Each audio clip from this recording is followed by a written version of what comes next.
જય શ્રી કૃષ્ણ મિત્રો, સ્વાગત છે તમારું મારી યુટ્યુબ ચેનલ શ્રી હરિદર્શનમાં। હું અને મારા કાન્હાજી આપનું હાર્દિક સ્વાગત કરીએ છીએ। મિત્રો, આજે પુરુષોત્તમ માસનો 19મો દિવસ અને તેની વાર્તાનું નામ છે 3 વરદાન। ભોળાશંકર બ્રાહ્મણ અને કુશળચંદ વાણીઓ બંને પડોશીઓ હતા। બંને દુઃખી। ભોળાશંકરને કન્યા ન મળે અને કુશળચંદને એક આંખ નહીં। કોઈએ કહ્યું, ભલા માણસ, પુરુષોત્તમ માસ આવ્યો, વ્રત કરી ભગવાનને રીઝવવો અને વરદાન માગી લો, સૌ સારાવાના થશે। કોઈનું વાતનું દુઃખ નહીં રહે। આ વાત બંનેના ગળે ઉતરી। તેમણે વ્રત કરવા માંડ્યું। બંને સાથે નદીએ જાય, નાહી ધોઈ કથા વાર્તા સાંભળે। કોઈ નિયમ ચૂક્યું નહીં અને પુરુષોત્તમ માસ પૂરો થયો। બંને જણા મોડી રાત્રે મંદિરમાં ગયા અને ભગવાનને પ્રાર્થના કરવા લાગ્યા। કાણીઓ કુશળચંદ બોલ્યો, ભગવાન, મેં આખો મહિનો તારી સેવા કરી છે, હવે તો પ્રસન્ન થાવ, હું તારી શરણે આવ્યો છું। ભોળાશંકર બોલ્યા, ભગવાન, આખોય મહિનો મેં ખરા ભાવથી સેવા કરી છે, મારે કંઈ જોઈતું નથી, માત્ર દર્શન આપો એટલે બસ। બંને ભક્તો ઉપર ભગવાન પ્રસન્ન થયા અને પ્રગટ થઈને બોલ્યા, ભક્તો, હું પ્રસન્ન થઈ તમોને એક વરદાન આપવા માગું છું, બસ। ભોળાશંકરે કહ્યું, ભગવાન, તમે દર્શન દીધા એટલે બસ મારો જન્મારો સફળ થયો।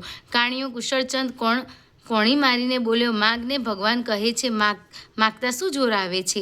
ભગવાન સામું જોઈને તે બોલ્યો, ભગવાન, આપનાથી અન્યાય થાય છે। મારા મિત્રને એક વરદાન આપ્યું તે તો ઠીક, પણ મને તમારે 3 વરદાન આપવા જોઈએ। કેમ ભાઈ 3? હસીને ભગવાને પૂછ્યું। ભોળાશંકર એકલો જીવ છે એટલે એક વરદાન બસ છે, પણ અમે તો ઘરમાં 3 જણ છીએ, હું, મારી પત્ની અને પુત્ર। મને જે મળે છે તે અમે 3 જણ વેચીને ખાઈશું। તમે જ કહો, એક વરદાન 3 જણાથી સી રીતે વહેંચીએ? કાણિયાની બુદ્ધિ ઉપર ભગવાન હસી પડ્યા। તે બોલ્યા, ભાઈ, તું રાજી રહે, હું તને 3 વરદાન આપું છું, તમે 3 જણ એક પાર જે માગશો તે મળશે, બસ।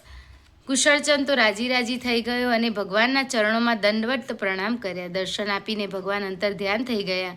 બંને જણા ઘરે આવ્યા। ભોળાશંકરે ઘરે જઈને કહ્યું, ભગવાન, મારે તો તારા દર્શન જ કરવા હતા, પણ તે વરદાન આપ્યું તો હું માગું છું કે તમને ઠીક લાગે તે મને આપજો।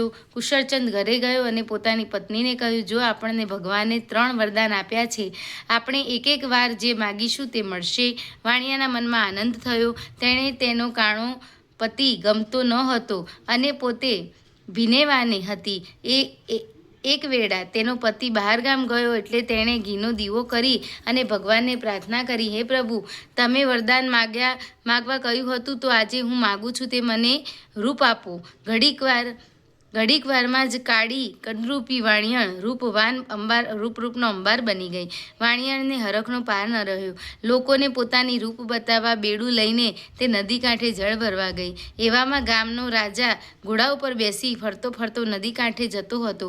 તેની દ્રષ્ટિ આ રૂપના અંબાર જેવી સ્ત્રી ઉપર પડી અને તેણે તો વાણિયણને પકડીને પોતાના મહેલે લઈ ગયો। વાણિયણને તો સુખ સાહેબીનો પાર ન રહ્યો। છોકરો કે પતિ કોઈ સાંભળે નહીં। દાસીઓ હા કહેતામાં હાજર। વાણિયો બહાર ગામથી આવ્યો ને જે ઘરે જુએ તો છોકરો એકલો, અને છોકરાએ વાણિયાને બધી વાત કરી।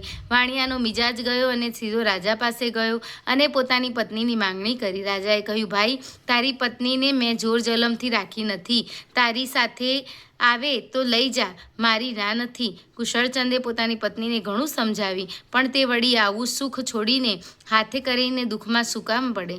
એણે તો ઘસીને ના પાડી દીધી। વાણિયાના ક્રોધનો પાર ન રહ્યો। તેણે ત્યાં જ ભગવાનને પ્રાર્થના કરી કે ભગવાન, તમે મને વરદાન આપ્યું છે તે સાચું હોય તો આ મારી પત્ની હમણાં જ ગધેડી બની જાય। રાણી બનેલી વાણિયણ તે ઘડીકમાં ગધેડી થઈ ગઈ। રાજમહેલને ભૂંકવા લાગી। રાજાએ ચોકચાર હુકમ કર્યો એટલે બધા ઊભા થઈ ગયા અને ગધેડી રાજમહેલમાંથી હાંકી મૂકી। વાણિયો તો ગધેડીને દોરડું બાંધીને દોરીને ઘરે લઈ ગયો અને તેણે પોતાના દીકરાને કહ્યું, ભાઈ, જો આ તારી માં રાણી થઈ બેઠી હતી, તેણે મારા વરદાનથી ગધેડી બનાવીને અહીં હું લાવ્યો છું।